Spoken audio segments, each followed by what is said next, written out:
Guys, mag-change oil po tayo sa Isuzu Crosswind. Tapos mag-change po ng fuel filter. Ito yung lumang fuel filter na ang mileage niya 10,000 km. Dapat papalitan na siya.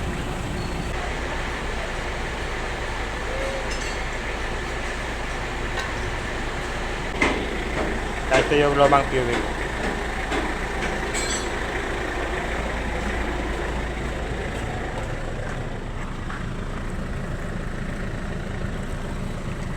Every 10,000 km lang po yung pag-change ng fuel filter. Ito po yung gagamitin natin na fuel filter.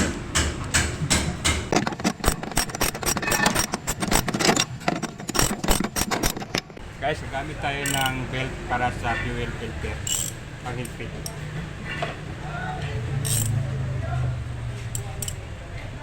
Huwag tayong gagamit ng kadena, baka mabuslot.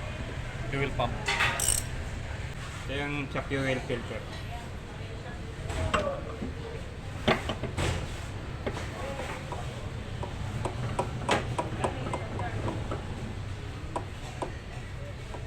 Tapos gamitan ng guma.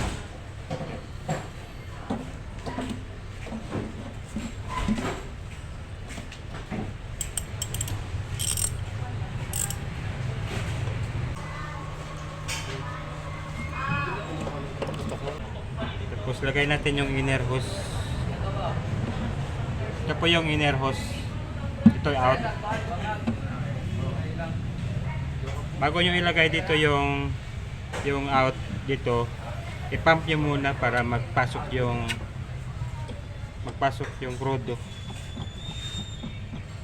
Yan, palabasin muna natin yung crudo dito.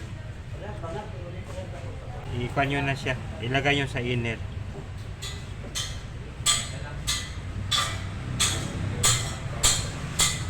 Ito parang water separator, pero yung sa kanya ni sir wala na. Natapon na. Kaya nag-iba.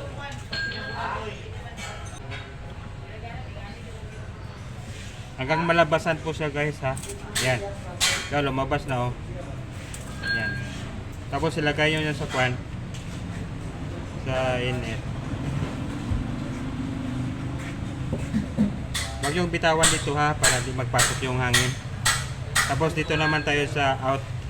Palabasin dito yung crudo yung sa out. Ayan.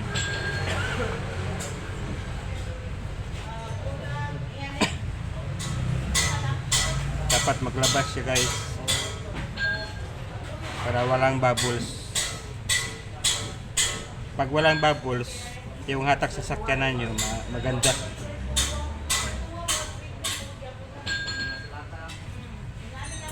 Yan na, lumabas na.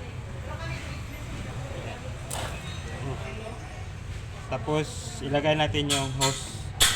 Huwag yung bitawan yung isang hose.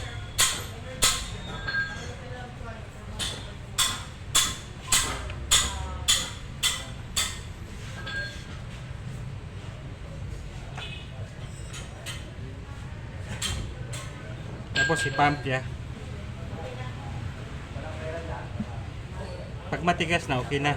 Tapos dito naman tayo mag-bleeding sa outlet.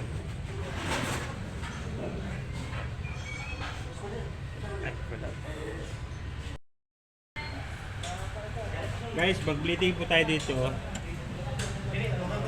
Palabasin natin yung bubbles. I-press po dito, tapos i-open siya dito.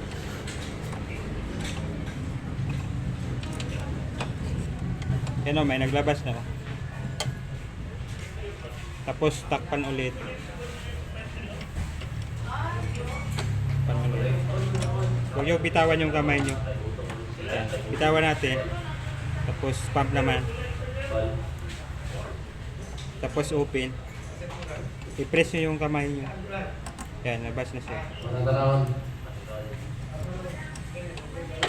Tapos i-close. Yan po sa ating weight. Para malaki na ng weight. Ang insulin ko guys, mga every 5,000 kilometers. Ay, nasumoy. Pati sa... Guys, tingnan natin yung wait filter. Para matapos na.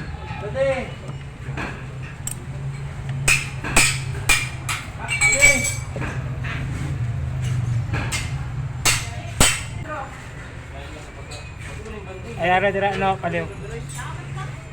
Ito guys. Ito yung lumang oil filter.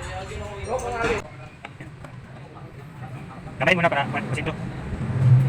Ako kapit lang. Yung pagpipili ko, tama-tama lang.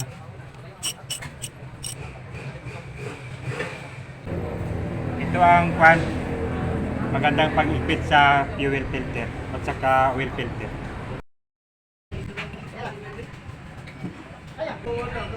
Thank you for watching. Bye-bye. Okay, start.